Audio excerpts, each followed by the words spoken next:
Baik, kita mulai Bapak dan Ibu. Bismillahirrahmanirrahim. Assalamualaikum warahmatullahi wabarakatuh. Innal hamdalillah nahmaduhu wa nasta'inuhu wa nastaghfiruh wa na'udzu billahi min syururi anfusina wa min sayyiati a'malina may yahdihillahu fala mudhillalah wa may yudlilhu fala hadiyalah. Asyhadu an la ilaha illallah wa asyhadu anna Muhammadan abduhu wa rasuluh. La rasula wa la nabiyya ba'daha ma ba'du. Apa kabar? Alhamdulillah, luar biasa, harus lebih baik. Allah Akbar. Alhamdulillah hari ini kita bisa berjumpa kembali di momen yang spesial, pertemuan perdana kelas materi praktikum 1. Saya ucapkan ahlan wa sahlan di SMP SMK Bina Ikhwani, bagi yang hadir secara tatap muka ya di ruangan ini, insya Allah perjalanannya tidak sia-sia. Ya, perjalanan tidak sia-sia. Ada yang dari Bekasi, ya. Ada yang dari paling jauh dari mana nih? Hambalang mah deket, Hambalang mah. Hambalang mah deket, ya. Ada yang dari luar Bogor juga? Ada. Yang selain Bekasi? Ada Ciluar, Ciluar ya. Ya, ya, alhamdulillah. Sebelumnya saya ucapkan selamat datang tentunya di Bina Ikhwani, sekolah perjuangan yang kami rintis dari tahun 2011, dan di sini Tabasam Center juga ada di sini. Kalau yang lahan pesantren itu sekitar 20 menit dari sini. Yang saya suka posting tuh lahan pesantren untuk kampus resmi kita itu ada di 20 menit dari sini ke arah atas.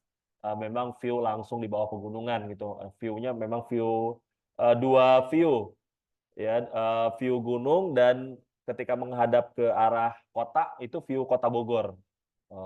Jadi itu insya Allah kalau udah jadi ya pembangunannya udah jadi, reunian kita bisa di sana. Gitu ya.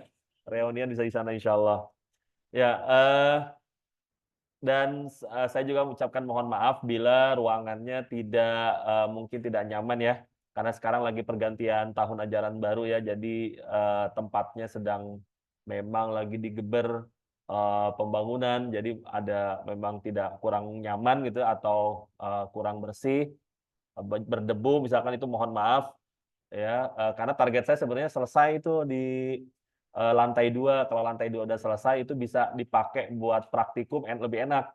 Jadi sirkulasi udaranya lebih nyaman. Insya Allah mudah-mudahan praktikum yang kedua nanti bisa dipakai di ruangan sana. Gitu ya.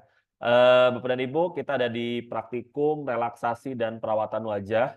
Ya, praktikum pertama dari yang ada di kuliah terapi holistik ini.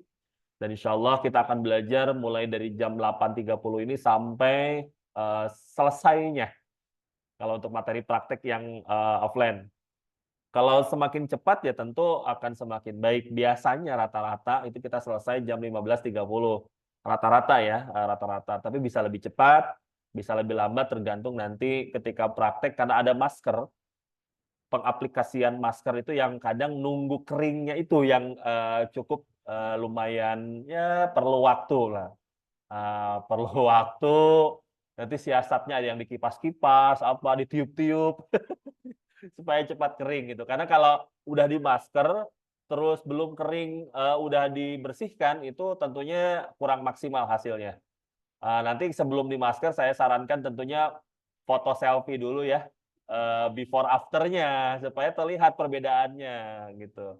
Ya, insya Allah kita akan praktek perawatan wajah ya, facial treatment dengan cara yang sederhana, yang tentunya ini ketika kita melakukan perawatan baik itu home visit ya, home care, ataupun pelayanan di tempat terapi Bapak dan Ibu, ini menjadi nilai tambah. Ketika misalkan ada layanan full treatment, kan ada pijat full body, ada totok punggung, itu kan ada spesifik ya. Misalkan pengen full treatment, semua treatmentnya ada tuh.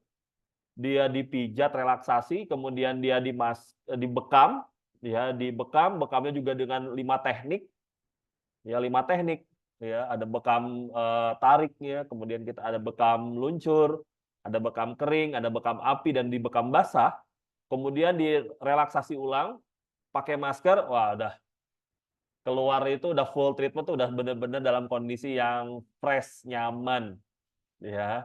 Glowing alami permanen, gitu ya. Bukan glowing sehari semalam doang gitu.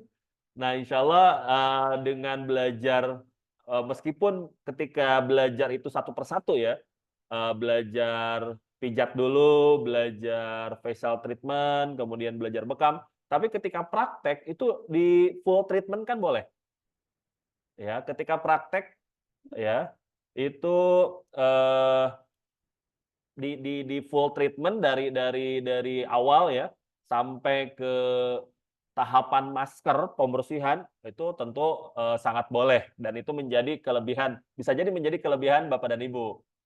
Dan, masker ini bukan hanya dilakukan oleh perempuan, ya. Laki-laki juga mesti mesti merawat wajahnya karena Rasulullah SAW ya mengajarkan kita untuk menjaga diri. Ya, ada banyak sekali hadis-hadis berkaitan dengan bagaimana merawat diri kita.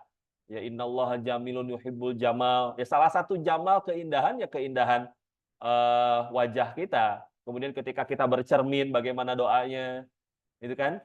Allahumma kama ahsanta khalqi fahassin khuluqi. Itu kan berkaitan dengan bagaimana rupa kita ini sangat baik, sangat indah dan menjadi tugas kita ya menjadi tugas kita untuk menjaga, merawat tubuh kita termasuk wajah kita. Jadi walaupun laki-laki gitu ya, tetap merawat wajah itu penting. Baik Bapak dan Ibu, mari kita mulai materi praktikum kita hari ini dengan sama-sama melafalkan Bismillahirrahmanirrahim. Nah, relaksasi dan perawatan wajah, ya, dua tema yang di pelatihan lain itu berbeda. Di pelatihan yang lain itu hanya satu-satu.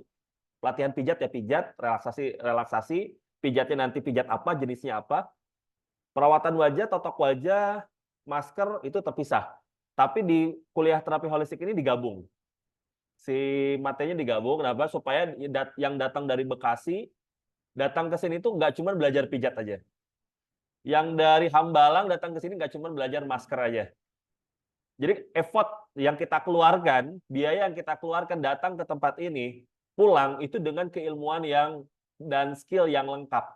Itu yang diharapkan. Makanya digabungkan antara pijat relaksasi ya dengan facial treatment.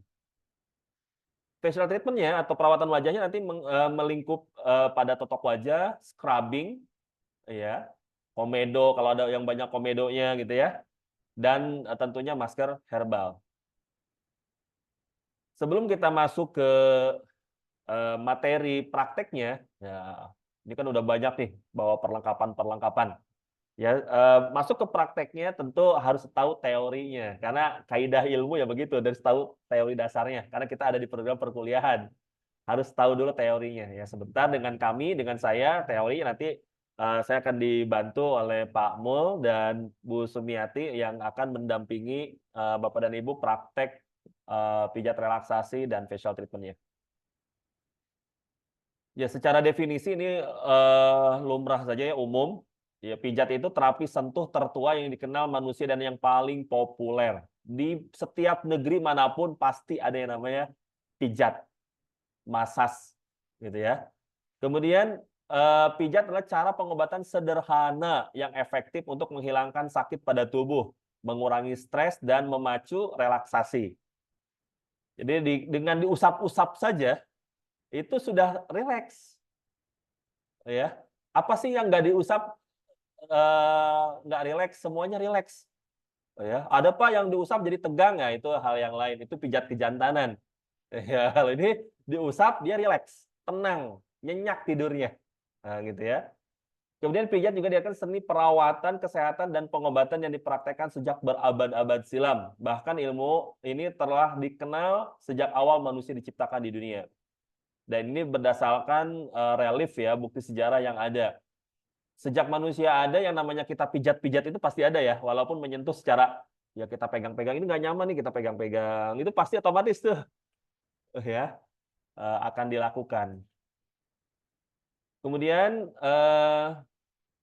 pijat ini bentuk ya sentuhan terstruktur dengan menggunakan tangan atau kadang-kadang bagian tubuh lain seperti lengan, ya siku, ya untuk menggerus kulit dan memberikan tekanan pada otot. Kemudian pijat juga ini sebagai metode preventif.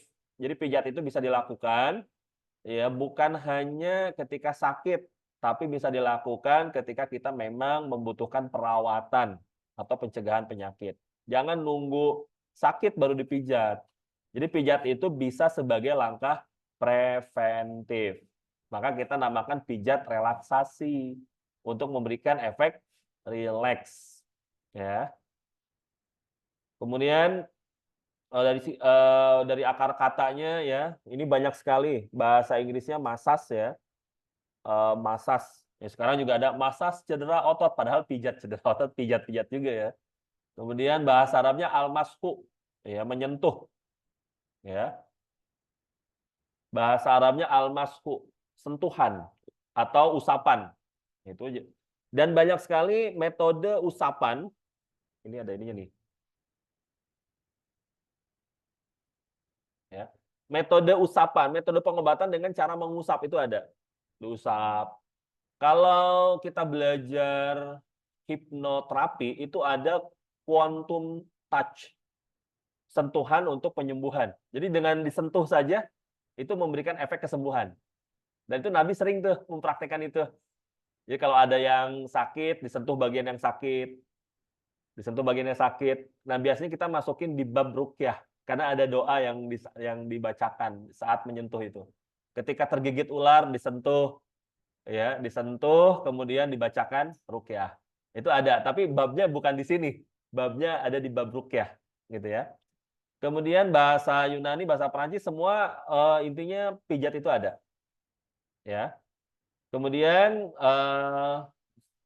di Mesir ini sudah dikenal ya dalam pengobatan India, Ayurveda ya kemarin kita sedikit menyinggung ya Ayurveda berkaitan dengan pengobatan herbalnya itu beririsan. Ketika pembahasan pengobatan tradisional baik itu TCM, Tibun Nabawi, kemudian Yunani medicine, Yunani tradisional gitu ya, kemudian Swedish dan lain sebagainya, ketika belajar bagaimana tradisional Eropa ya belajar tradisional Mesir, tradisional Arab, tradisional Cina, itu selalu berdampingan antara materi ramuan dengan pijat. Bahkan setiap kali ada terapi itu selalu disinergikan, dikombinasikan. Tidak pernah terapi itu terpisah. Itu pasti seperti itu. Kita punya tempat layanan praktek ya, terapi. Setelah dipraktek kita dikasih jamu biasanya ya, minuman segar gitu. Pernah saya dibekam ya, di satu praktek, minumannya itu ya kopi-kopi itu. Kopi-kopi yang bukan non herbal gitu, ya kopi non herbal gitu. Saya bilang ini ada kopi dengan merek A, B, C gitu ya. Jadi ABC gitu ya. Merek A, merek B dan merek C gitu ya. Macam-macam. Saya bilang ini apa manfaatnya? Ini Pak memang kalau di sini biasanya pengen ngopi, ngopinya ngopi ini gitu ya. Padahal itu nggak nyambung, harusnya memang setelah diterapi itu idealnya minumnya jamu, ya kemudian minumnya kopi herbal, susu, teh herbal, itu yang diminum. Kalau ini nggak ada efek yang memperbaiki tubuh, justru malah malah tadinya sudah nyaman, dimasukin lagi kopi yang non kopi gitu ya, kopi yang nggak ada kopinya gitu ya, kopi yang esen gitu ya, ternyata malah malah nggak bagus, saya bilang gitu. Saya sarankan seperti itu. Jadi tidak pernah dipisahkan antara ramuan dengan pijat, ya. Oke, nanti ini bisa dibaca ya. Jadi saya tidak akan menjelaskan terlalu detail. Nanti ini bisa dibaca kalau sejarah. Kemudian perkembangan pijat di masyarakat Indonesia juga tradisi pijat ini bisa kita lihat di relief-relief gitu ya. Bagaimana ada seorang raja yang dipijat oleh para selirnya. Nah, dia dipijat-pijat oleh selirnya. Kemudian ada dokter-dokter kerajaan yang secara khusus merawat kesehatan raja, kesehatan sultan. Itu ada. dari zaman ke zaman, ya. Kemudian dulu pijat itu memang tanda kutip ya, profesi yang atau keahlian yang yang dikuasai oleh masyarakat menengah ke bawah. Dulu, ya dulu itu masyarakat menengah ke bawah, masyarakat, yang memang, pengen punya skill, punya pekerjaan itu dikasih skill untuk belajar pijat. Tapi hari ini semua orang belajar pijat. Ya selevel dokter pun banyak yang mereka belajar pijat. Karena memang fakta kedokterannya, fakta ilmiahnya, pijat itu sangat membantu memulihkan, mempercepat kesehatan, pemulihan kesehatan. Yang stroke, ya, yang gangguan-gangguan yang parah pun bisa kita lakukan tindakan pijat. Tinggal nanti apa saja sih penyakit yang tidak boleh dipijat, gitu ya. Jangan sampai ketika dipijat malah terjadi kontraindikasi dan akhirnya Eee, membahayakan nyawa. Nah, siapa saja yang tidak boleh dipijat nanti kita ada, gitu ya. Apa sih tujuan dari pemijatan, ya? Tujuan pemijatan ketika pijatan lembut dilakukan pada seluruh tubuh, pijat full body, pemijatan badan, ini untuk memberikan relaksasi dan mengurangi keletihan. Pulang kerja capek, datang ke rumah ya, suami itu pengen dipijat. Wah, "Sini Pak, sini Abi, tadi Umi baru belajar pijat." Nah, langsung tuh dipraktekkan. Dan kalau kita mijatnya itu dengan cara yang benar itu nggak capek. Mijat dengan postur tubuh karena pijat pijat kalau sesuai dengan postur tubuhnya itu pas, itu seperti yoga. Jadi ada tahan nafas, tarik nafas, buang nafas, itu ada tuh. Ketika kita mengusap, menarik, itu ada. Itu bahkan di kalau benar, kalau pijatannya benar, itu efeknya 2 sampai 3 kali dampak positif yang diterima terapis. Jadi sebenarnya ketika kita melakukan pijat dengan cara yang benar, yang lebih sehat itu si terapisnya. Nggak ada tuh ceritanya terapis nanganin 7 klien langsung masuk rumah sakit, ginjalnya bermasalah, itu ada tuh mitra saya, alumni dari vokasi ini, rutin dia menterapi. Tiba-tiba masuk rumah sakit, dirawat rumah sakit.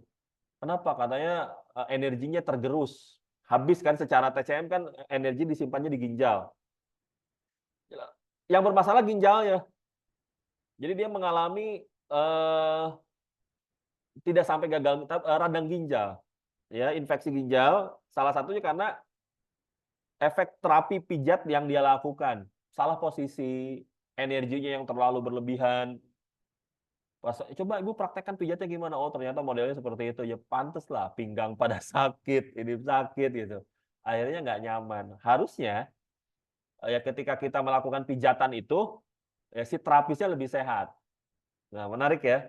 Jadi kita bantu orang sehat, kitanya lebih sehat. 2 sampai 3 kali kalau pijatannya benar, posisinya benar, postur memijatnya benar dan nggak akan cedera, nggak capek, ya. Kemudian memberikan energi yang dimasukkan ke dalam tubuh melalui jalur titik-titik meridian. Ketika melakukan pemijatan, kita ini saling mentransfer energi. Itu dalam konsep energi ya. Ketika kita seorang terapis membawa energi yang positif, energi sehat, klien itu membawa energi yang negatif, energi sakit, ketika bertemu, itu kita akan saling mentransfer. Akan saling mentransfer. Nah, ketika kita mentransfer energi, lalu kita memijat area-area meridian, saraf lah, ya. Persarafannya dilancarkan, peredaran darahnya dilancarkan, maka tentu energi-energi yang kita berikan, energi alam yang diterima melalui oksigen, makanan dan sebagainya itu akan mengalir dengan baik, gitu ya. Kemudian yang ketiga, menghancurkan megalosis atau timbunan dari sisa-sisa metabolisme yang terdapat pada otot. Mungkin kita makannya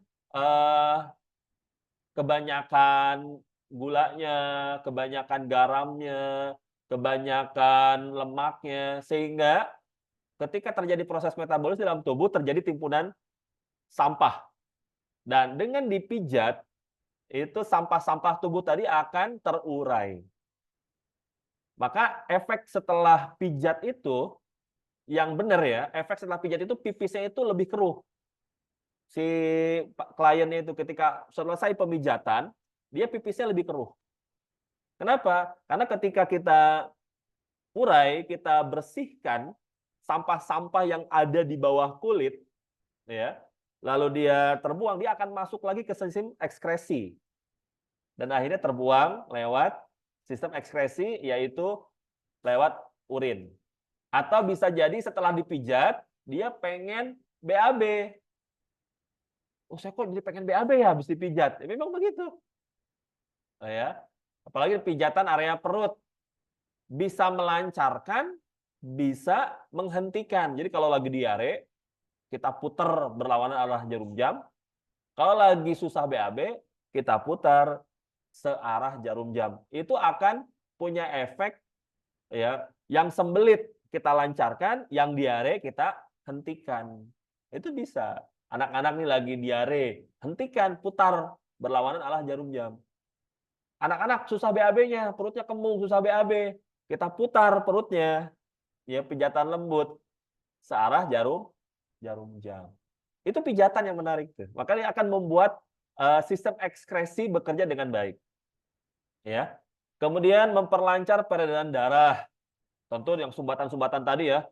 Apalagi pertemuan praktikum yang kedua totok punggung, itu kan yang sumbatan-sumbatan banyak tuh di sistem saraf.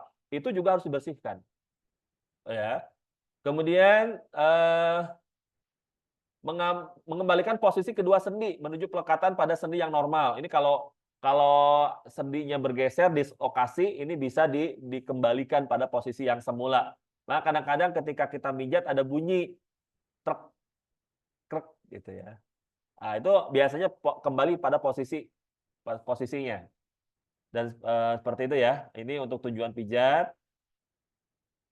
Kemudian manfaat pijat, ya tentu bagi bayi ya, kalau pijatnya pijat bayi, ya ini memberikan rasa nyaman, relaksasi agar meningkatkan kualitas tidur bayi.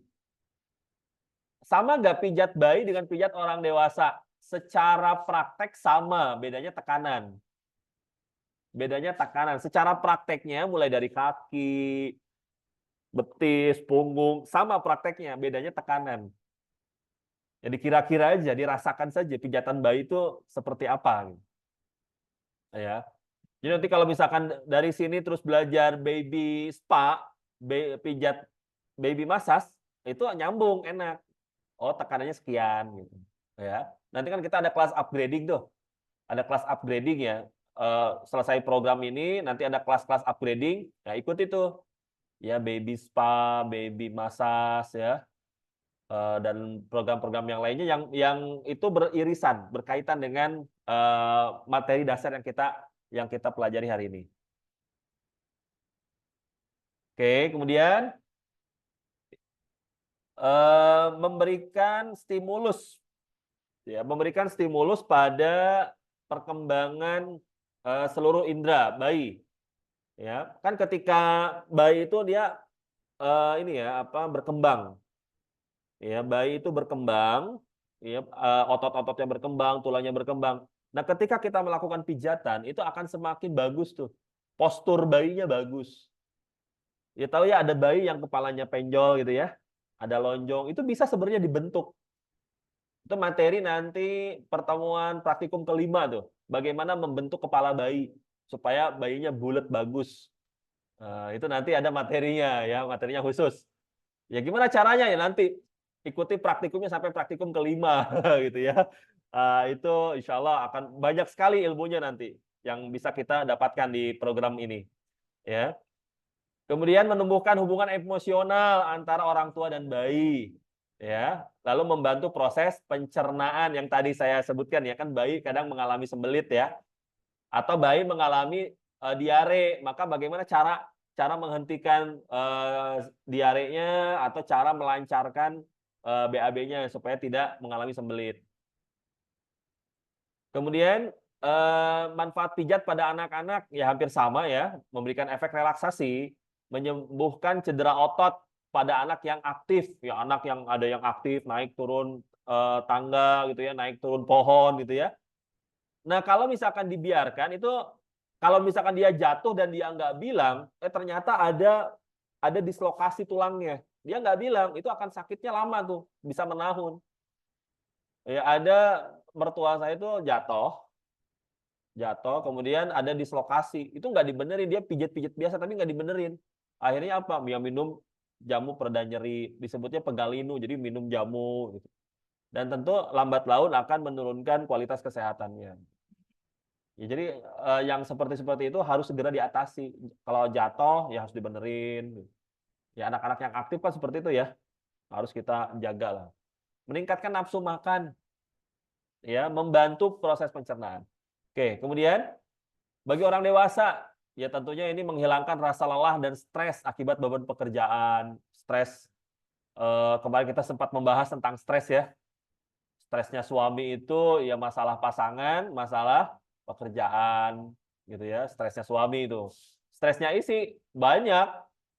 Stresnya istri. Nah, kedua-duanya kalau misalkan punya keahlian pijat bisa bergantian, saling pijat. Tapi biasanya kalau suami dipijat, gantian istrinya pijat itu hal yang lain nanti. Biasanya terjadi hal yang lain. Kemudian memberikan relaksasi bagi tubuh, pikiran, dan jiwa. Body, mind, and spirit. Jadi pijat itu juga akan memperbaiki kualitas kesehatan jiwa kita. Kita lebih tenang, mental kita lebih sehat, pikiran kita lebih rileks. Ya. Meredakan nyeri, pusing, insomnia, dan radang sendi. Mengangkat sel-sel kulit mati, sehingga kalau kita rutin dipijat, termasuk apalagi maskeran, rutin maskeran gitu ya, ini akan semakin sehat ya tubuh kita. Memperlancar peredaran darah, memperlancar ASI pada ibu menyusui. Nah, nanti di kelas pengayaan juga ada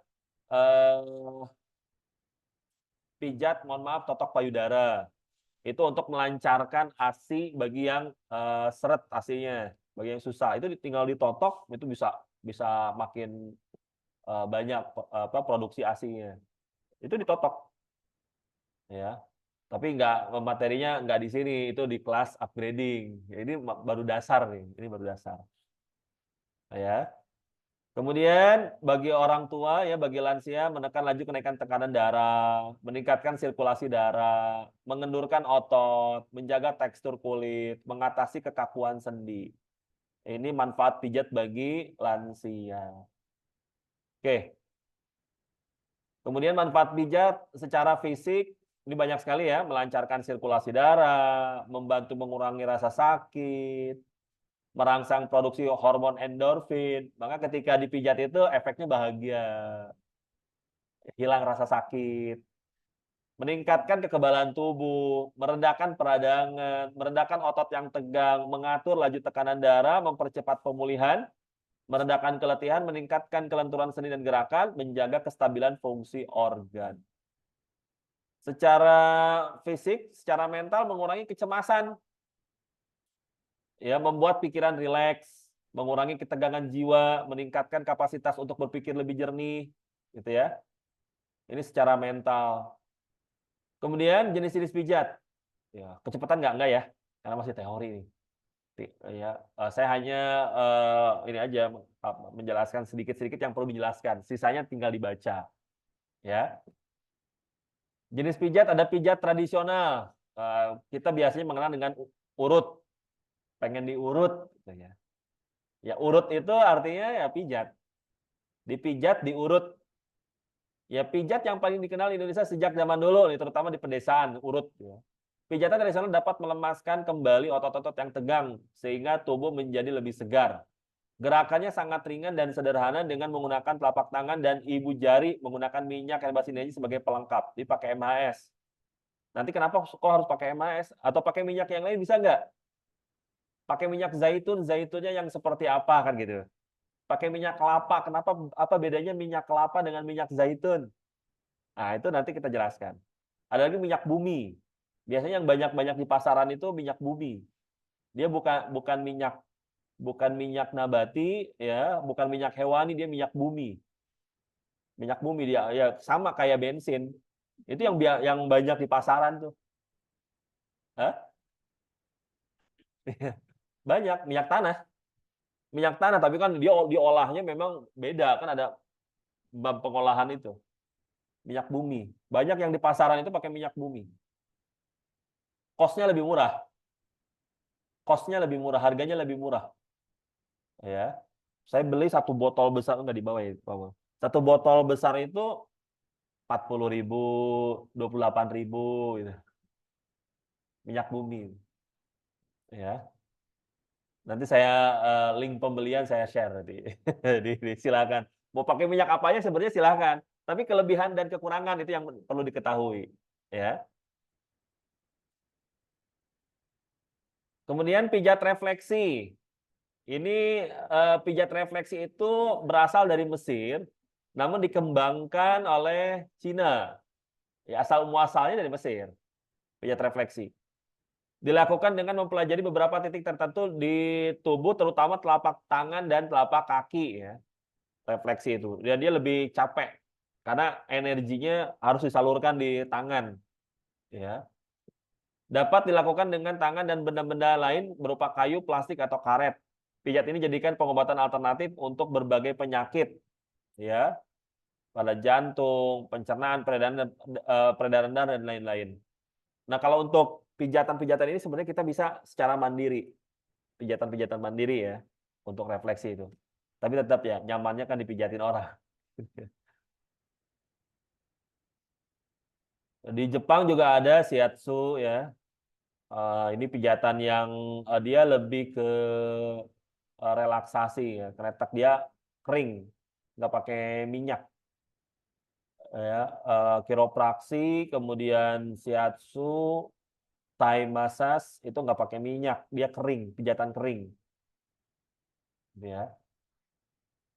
Kemudian ada hot stone massage, ya ini menggunakan batu yang dipanaskan. Jadi batu dipanaskan, lalu ditaruh di titik-titik pijat. Ya, ini untuk memberikan kehangatan. Bisa nggak pakai batu kerikil? Nah, batunya ada khusus ya. Nanti dibeli aja hot stone, ya hot stone. Ya, beli aja hot stone masa ada tuh di toko online banyak batu-batunya.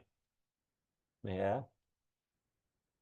Kemudian eh, selanjutnya ada Swedish massage, ya. Pijatan Swedish ini basah ya, pijatan pakai minyak. Kemudian ada Thai massage, ya ini lebih ke body structure, perbaikan struktur tubuh, atau yang lebih kenal bone setting, gitu. Ya, menyeting ulang tulang. Nanti kita ada gak materinya? Ada di kita pakainya kiropraksi. Jadi basic kiropraktik nanti ada untuk apa namanya bone settingnya. Kemudian French massage ini dari ini ya Prancis. Kemudian ada deep tissue massage, ini sangat lembut ya. Ini biasanya dari Swedish. Kemudian ada connective tissue massage. Ada lymphatic drainase massage. Ini banyak banget istilah-istilahnya. Ya. Apa ini keluar saat ujian? Tidak. Jadi tenang aja. Ini pengetahuan dasar aja gitu ya. Kalau ujian keluar nggak? Nggak. Keluar ujian nggak keluar. Oke, selanjutnya kontraindikasi terapi pijat. Ya. Yang pertama, yang tidak boleh dipijat ini bayi yang kurang dari 3 bulan. Bayi yang kurang dari 3 bulan jangan dipijat. Ya, jangan pijat. Terus gimana dong? Balur-balur aja. Ya, minyak telon boleh, minyak zaitun boleh. Boleh dibalur-balur, tapi dipijat jangan. Apalagi dikretek. Ya bayi tulang-tulangnya belum nyambung dikretek. Ya apa yang mau dikretek ya? Ya, ya harus di inilah. Area yang mengalami keganasan, ada tumor, kanker. Orang yang tumor, yang kanker tidak dipijat. Ya, ada murid saya, dia awalnya turun bro, terus dipijat, eh, setelah dipijat makin parah si turun bronya, lalu dioperasi si karena terjadi peradangan pada telurnya, telur buah zakarnya itu akhirnya satu diambil. Kemudian makin parah, merembet pada telur yang sampingnya, diambil lagi. Operasi yang kedua diambil lagi. Kemudian terjadi leukemia, kanker darah. Dia harus berjuang 3 bulan di rumah sakit. Qadarullah 1 minggu yang lalu meninggal. Ini murid di sini kelas 11. Itu berawal dari ya yang bersangkutan kasih tahu dipijat. Berawalnya. Lalu merembet. Maka harus dilihat dulu ya. Apalagi kalau bukan bidang kita. Ini apa kasusnya? Nggak bisa takani, ya jangan dulu. Kan bukannya udah belajar pijat? Ya, pijatnya pijat relaksasi. Kalau udah ada kasus-kasus, tahan dulu. Nanti kalau udah belajar ilmunya baru. Gitu ya. Apalagi yang sudah jelas ada tumor, ada kanker, itu tidak dipijat. Kanker tidak dipijat. Karena dia sel, ketika kita pijat, dia bisa lebih aktif si kankernya itu. Kemudian luka terbuka. Nah, tentu jangan dipijat ya, luka terbuka. Ya, saya pernah mijat orang yang eksim. Dia nggak ngomong, ya saya pijat aja biasa. Oh, ternyata dia eksim. Pas saya lihat tangannya itu banyak kulit-kulit matinya itu. Jadi saya bilang, ya dia nggak bilang, ya kita pijat aja. Pas ternyata harus kita diagnosa dulu ya, bentuk tubuhnya apa ya. Ada bagian yang harus dilewati. Ini eksim, saya pijat dulu waktu belajar itu. Ya, infeksi kulit ya. Kulit yang terinfeksi ya, terjadi peradangan kulit itu jangan dipijat. Khawatir menular. Kita sentuh tangan kita, ini kita ketularan. Biasanya yang menular itu yang skabies ya, yang kutu-kutu itu menular. Pindah dia si kutunya, kutu skabiesnya. Jadi ada misalkan anak-anak yang ada skabiesnya ya, ternyata kita pijat atau kita sentuh ya, itu pindah tuh si kutunya dan akhirnya kita bisa kena. Nah, maka perhatikan betul. Ya kalau ada yang luka terbuka atau infeksi kulit itu diperhatikan. Jangan mau dibayar berapapun ya, beresiko. Gimana kalau pijatnya pakai sarung tangan? Boleh, tapi bukan pijatan basah, pijatan kering. Dia tetap dilapis pakai kain, terus kita lakukan pijatan kering, bukan pijatan basah. Kemudian yang ada frakturnya, yang ada patahan tulang ya, ada tulang yang patah, yang bekas operasi, yang memang patahan ya, karena terus dioperasi ataupun yang non operasi, tetap tidak dipijat. Ditanya, Bu, ada frakturnya, ada pernah patah tulang? Jangan sampai kejadian ya eh, ada anak jatuh, dia mengalami keretakan tulang, dipijit. Ketika dipijit apa yang terjadi? Tulangnya patah beneran. Trak. Jadi dia tulangnya begini, langsung begini itu dia langsung patah dan akhirnya harus pakai pen setahun, terus nanti dibuka pen. Jangan sampai kejadian tuh. Karena pas saya tanya berapa total dia, habis 70 juta buat pasang pen. Siapa yang ganti nanti? Ibaratnya ya, eh, kita mijat, ternyata ada frakturnya. Lalu kita pijat, nggak sengaja, patah.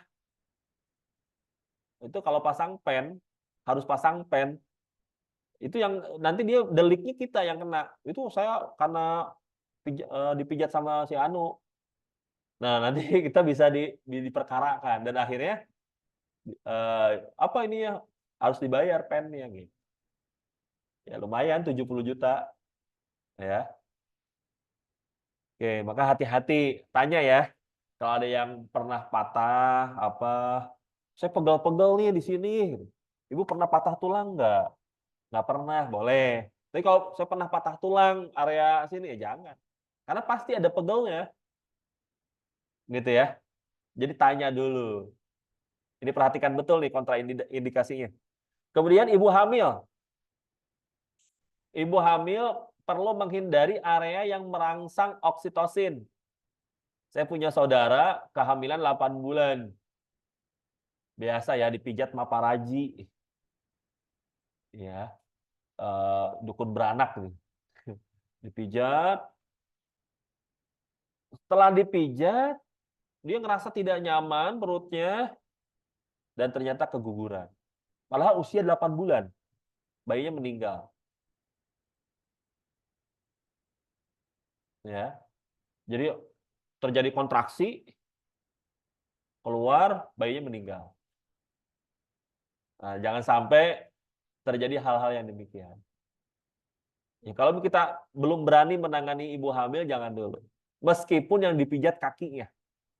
Ibu hamil wajar kalau badannya serba nggak nyaman. Gitu ya. Wajar kalau badannya serba nggak enak. Tapi jangan karena itu kita melakukan pijatan. Karena beresiko. Kecuali kita sudah belajar pijat untuk ibu hamil. Ada pijat pediatri itu ada. Ya, dari mulai ibu hamil, ibu menyusui itu ada kelasnya. Ya. Jadi jangan dulu menangani ya yang belum menjadi keahlian kita, paham ya? Kemudian yang kejang. Kalau lagi kejang jangan dipijat. Udah kejang kita pijit-pijit aja terus. Jangan, dia lagi kejang dia. Ya, khawatir terjadi pendarahan. Yang ke-8, varises yang berat. Lihat nanti si urat-uratnya menonjol nggak, keluar nggak area betis tuh. Kan kita nanti pijatan betis ya. Kalau ada varisesnya jangan dipijat. Kalau varises pasdu aja. Ya, nanti kita buka kelas pasdu, ikutin tuh. Kelas pasdu, nanti belajar nusuk, belajar kontraindikasi fasdu dan sebagainya. Jadi tahu, oh ini harusnya di fasdu. Langsung fasdu aja. Gitu ya. Oke.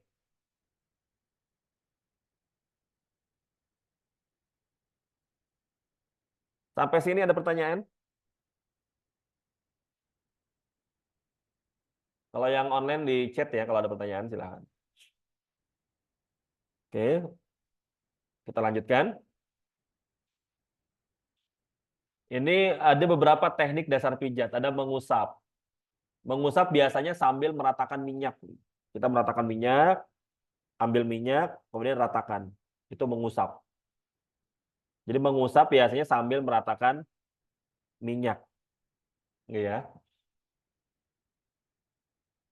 Kemudian ada menggosok atau menggerus. Nah, ini biasanya untuk area-area otot ya, supaya lebih rileks. Kan otot itu sifatnya dia mengecil ya, melebar, ya, memanjang, mengeras, melunak. Itu maka kita buat otot itu rileks.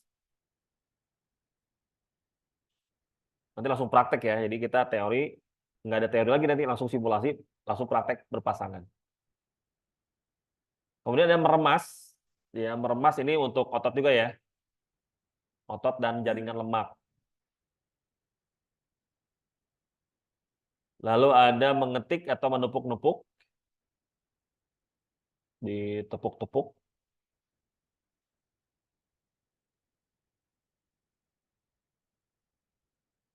Lalu ada menggetar. Ditekan, digetar. Oke. Selanjutnya totok wajah. Oh, dari pijat, full badan, terus ke wajah kan. Sejarah totok wajah ya berdampingan dengan sejarah pijat, berkembang. Ya, bagaimana teknik pengobatan totok wajah. Ini dikembangkan dari aku pressure ya, aku pressure, aku puntur. Jadi jalur dari totok wajah itu jalurnya jalur akupoin, akupressure dan akupuntur jalurnya itu. Apa manfaat dari totok wajah? Meredakan stres, mengatasi sakit kepala, migrain. Jadi kalau yang ada orang tiba-tiba datang ke kita migrain, itu pijat aja area kepalanya, ya, di totok wajahnya. Jadi kalau bahasanya wajah bukan hanya menekan area wajah sini saja, tapi seluruh area kepala. Walaupun namanya totok wajah, tapi yang dipijat itu seluruh area kepala. Ya. Mengatasi hidung tersumbat, mengatasi mata lelah, memperbaiki gejala Bell palsy, dan membuat awet muda. Oke. Kemudian titik-titik totok wajah, ini dahi atas, tengah dahi, atas mata, bawah mata, samping cuping hidung, pipi, atas mulut, dagu. Ini area-areanya. Bayangkan dulu, nanti langsung praktek. Alat yang digunakan, jari tangan, ada di bawah jarinya semua? Di bawah ya. Kalau nggak ada jarinya nanti nggak bisa praktek. Telapak tangan di bawah. Kan ada yang nanya, apa saja harus dibawa? Jari, tangan di bawah. Alat bantu, boleh pakai alat bantu ya. Boleh tidak. Kalau untuk ini ya, spons itu ada ya semua perlengkapannya. Zarin skincare, kalau pakai zarin, handuk kepala sudah disiapkan oleh panitia lah. Teknik totok wajah ini ditekan dan diputar searah jarum jam. Berikan tekanan 3, 5 sampai 7 kali tekanan. Ya, teknik pemijatannya. Kemudian tutorial. Cuci muka dengan creamy facial foam. Ini cuci muka dulu. Ada yang creamy, ada yang gentle. Nah, kalau nggak ada ini gimana? Boleh pakai sabun batang. Tapi sabun batangnya yang dia baik untuk kulit ya. Boleh pakai sabun kolagen. Ya, ini kolagen ini bahannya apa? Sisik ikan. Kolagennya diambil dari sisik ikan. Bagus insya Allah. Kemudian sabun madu boleh. Yang kulitnya berminyak, pakai sabun madu. Cuci mukanya. Boleh. Ya, cuci muka pakai Zarin ini boleh. Pakai sabun batang boleh. Ya, kalau saya sampo-nya, sabun wajahnya, kemudian badannya ini satu. Ya. Jadi dari sini, sini, sini itu sama. Nah, ini boleh. Ya, karena ini herbal ya, jadi aman insya Allah semua. Kemudian sabun propolis kalau yang mukanya berjerawat ya, bopeng. Nah, ini sabun propolis. Silahkan mau pakai yang mana. Nanti dicuci wajahnya ya dengan sabun ini. Ya. Oke, kalau pakai Zarin nanti ada ini tinggal diaplikasikan saja. Ya, basuh wajah dengan air ya, ratakan creamy facial foam, kemudian bilas dengan air sampai bersih. Kalau pakai yang scrub, gentle scrub ini ada scrubnya. Kalau kita praktek hari ini scrubnya pakai andrograpis. Udah ada ya. Pakai andrograpis itu scrubnya. Boleh pakai ini, pakai pakai Zarin scrub. Boleh pakai andrograpis scrubnya. Boleh juga pakai susu kambing scrubnya. Susu kambing tambah zaitun. Terus nanti itu scrub tuh. Ya kulit-kulit mati nanti terangkat. Ya boleh, mau pakai apa aja ya, dibikin untuk scrub. Kemudian lakukan pemijatan. Nah, untuk pemijatan wajah itu tidak boleh pakai minyak kelapa, tidak boleh pakai minyak bumi, minyak aromatik. Dia harus pakai zaitun yang grade A. Zaitun yang virgin, ekstrak virgin olive oil. Untuk wajah itu tidak boleh pakai zaitun badan. Jangan. Beda. Struktur kulit wajah dengan kulit badan beda. Jadi gunakan zaitun yang grade A, ekstrak virgin olive oil. Nah, makanya saya minta bawa ini. Karena nanti ini dipakai buat bahan masker, dipakai juga buat totok, dipakai buat scrub. Makanya bawanya ini. Kemudian kok bawa MHS? Minyak herbal sinergi. Ini kenapa pakainya MHS? Tidak pakai minyak-minyak, padahal pakai minyak urut yang lain juga ada. Bapak dan Ibu, kaki setiap orang itu beda-beda. Ada yang roromehen, ada yang kutu air, ada yang kering. Gitu ya. Setiap kaki beda-beda. Nah, setiap kaki, setiap kulit orang pasti beda-beda juga. Maka kita mencari satu bahan masas, satu bahan pijat yang itu membantu menyehatkan kulit yang bersangkutan. Ya, saya pernah pakai minyak yang ada aromaterapinya. Itu badan nggak nyaman. Memang aromanya enak, tapi ketika di badan itu nggak enak. Beda dengan MHS. MHS itu ketika kita pijatkan dia nyerap. Bedanya minyak kelapa dengan minyak zaitun itu menyerap ke dalam kulit, itu zaitun. Maka dia bisa zaitun itu sebagai carrier, pembawa senyawa masuk ke dalam kulit. Kemudian minyak kelapa sifat itu menguap. Dia nggak masuk ke dalam kulit. Makanya orang pakai minyak kelapa itu lunyu aja terus. Lunyu gitu. Ya, lunyu itu apa? Ya. Kalau pakai minyak bumi, dia lebih keset. Hilang minyaknya, nguap. Kayak bensin, nguap dia. Dia lebih keset.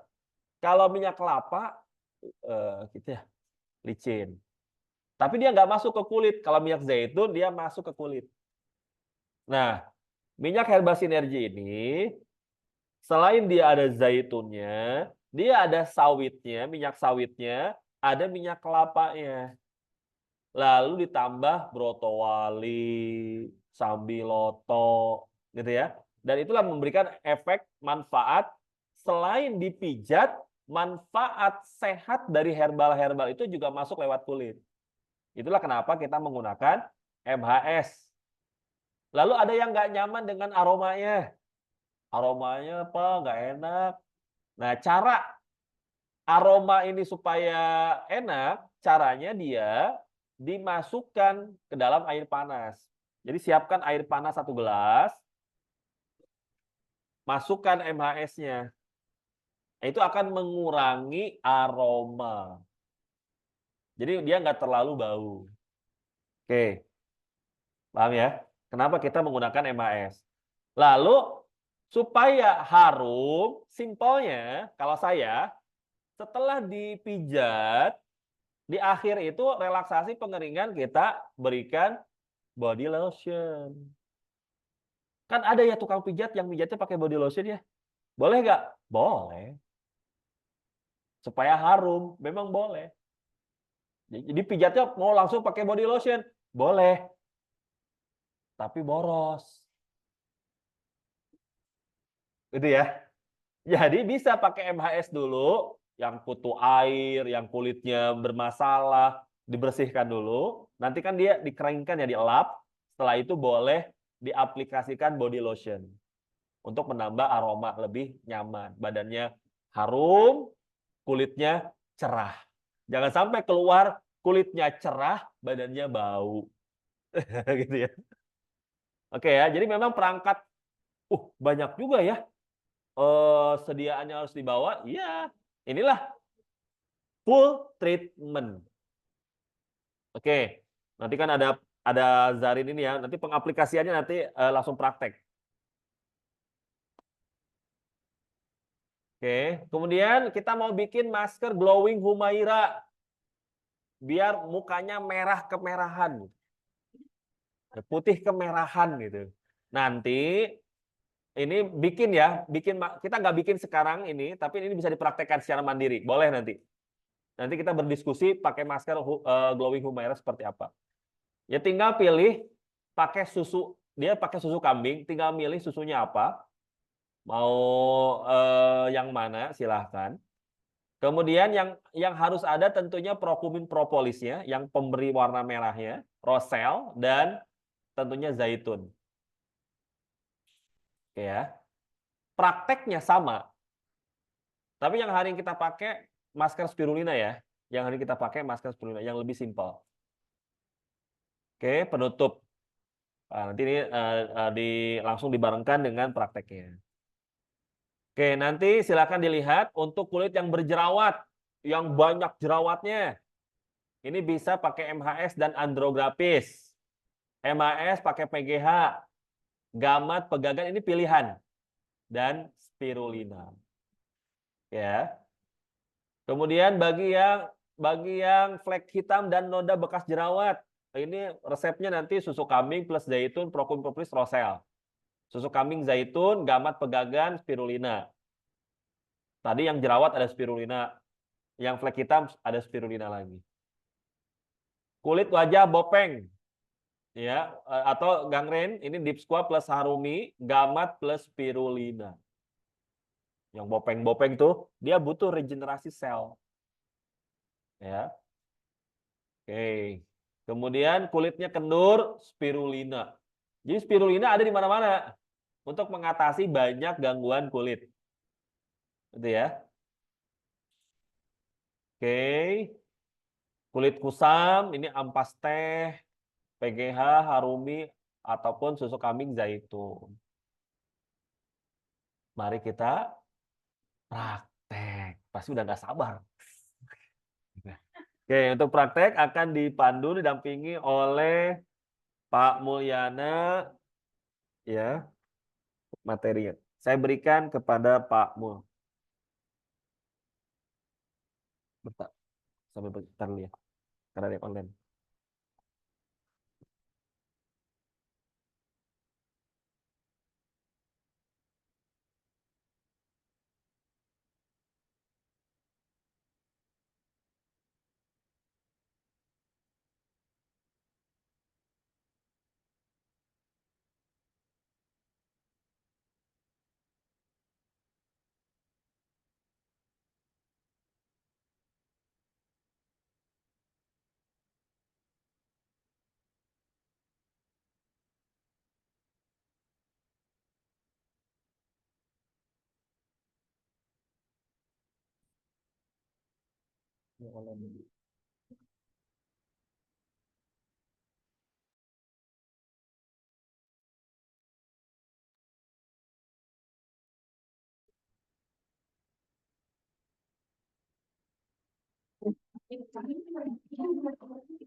Ya.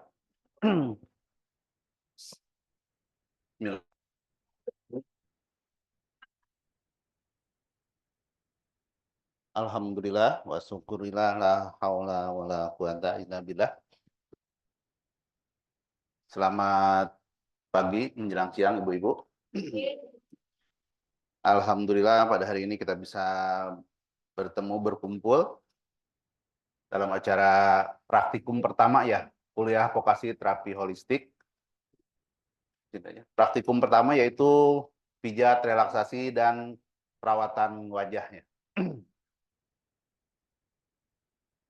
Sebelumnya perkenalkan, nama saya Mulyana, dan saya didampingi juga oleh ini alhamdulillah istri saya, Bu Sumiati Kusumayanti.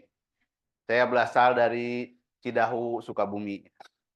Kalau untuk praktek kita mengisi di layanan holistik BC 1 Bogor.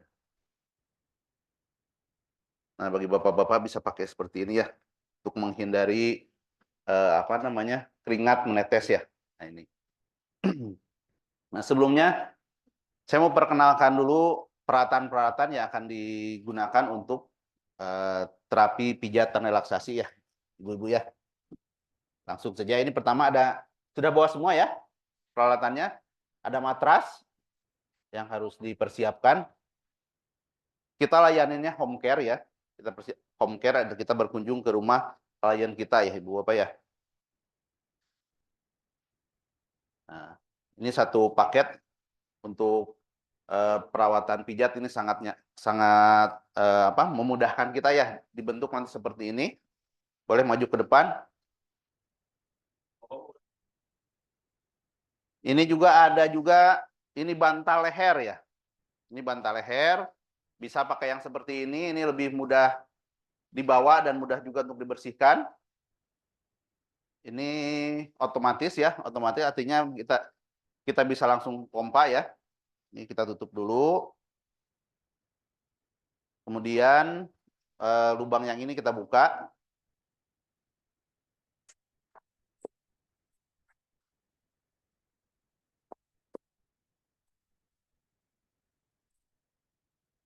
Kemudian juga ada dua lembar kain jarik. Ini kain jarik 2 lembar. Nanti itu. Kemudian juga ada nanti ini buat totok wajahnya ya. Kemudian juga ada kain, ini handuk 2 buah. Saya akan buka dulu ya, besarnya seperti apa. Nah, kira-kira seperti ini besarnya ya. Ini untuk apa kegunaannya nanti di prakteknya ya.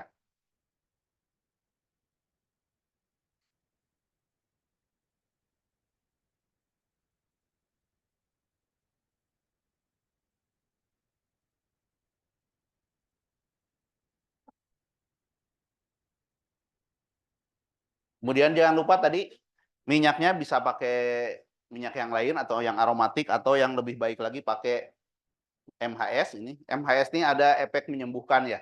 Kalau ada luka atau tadi gudik atau apa, kita bisa siram aja gitu ya. Ini untuk menyembuhkannya gitu ya.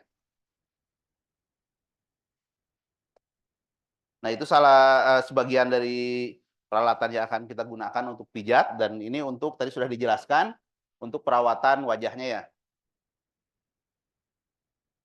Kepalanya di sini, Pak. Kepalanya di sini. Hah? Ya. Ini yang pertama, jarik pertama adalah untuk alas ya, untuk alas matras kita ya. Supaya apa? Supaya bersih matrasnya dan biar terasa lembut juga ya.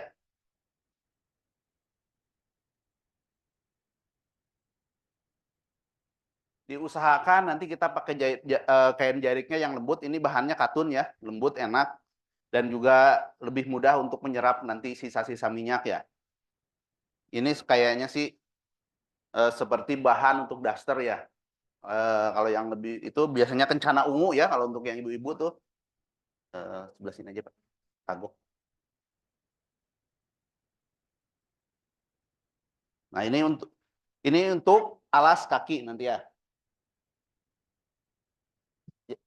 Yang satu lagi, kain jarik satu lagi, ini untuk menutupi badan dari klien kita ya. Gitu.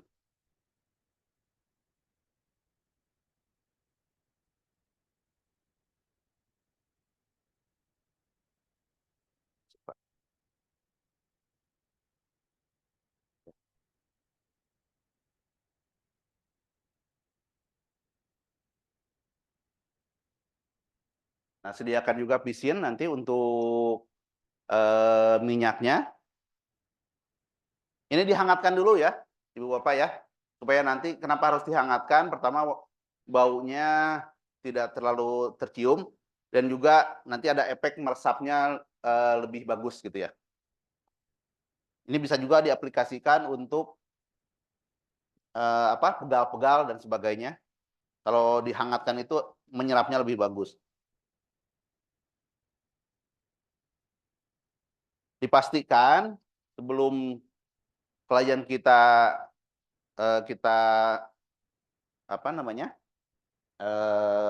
berbaring di sini, semua peralatan yang kita butuhkan harus sudah siap gitu ya. Jadi kliennya tidak nunggu lama gitu ya. Oke. Nah kemudian kliennya kita bisa minta untuk berbaring. Nah nanti ini kainnya akan seperti apa nanti akan disampaikan ya.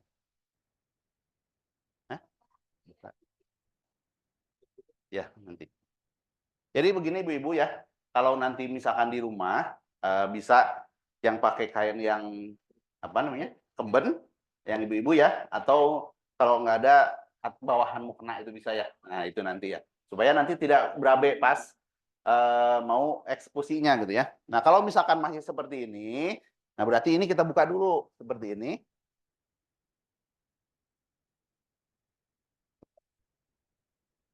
Nah nanti klien kita diminta untuk berbaring, tapi seperti buka. Nah. Jadi bingung. Hah? Buka dulu. Nah supaya maksudnya tidak terlihat oleh orang lain ya, berarti kan kita tutup dulu seperti ini ya. Ini adalah prosedurnya seperti ini. Bahkan kita pun tidak melihat ya. Bahkan kita pun sebagai terapisnya tidak melihat apa yang dilakukan oleh klien kita. Tapi di sana kelihatan. Nggak apa-apa. Ini makan praktiknya.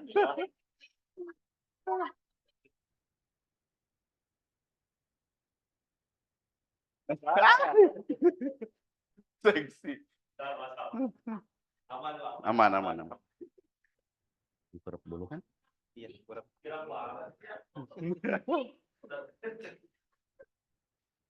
Mohon maaf ya ibu-ibu ya, ini modelnya sudah sold out ya. Nah posisi pertama kliennya tengkurap seperti ini, semuanya ditutup seperti ini ya.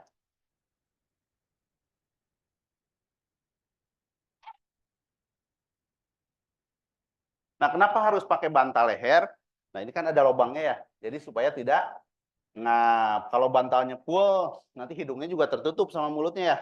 Nanti ngap, jangan-jangan nanti pas selesai dibangunin, bangun semuanya ya gitu ya. Gitu. Dipastikan semuanya rapi. Nanti kita awali pemijatan itu di area sebelah kanan ya. Boleh maju, Bu?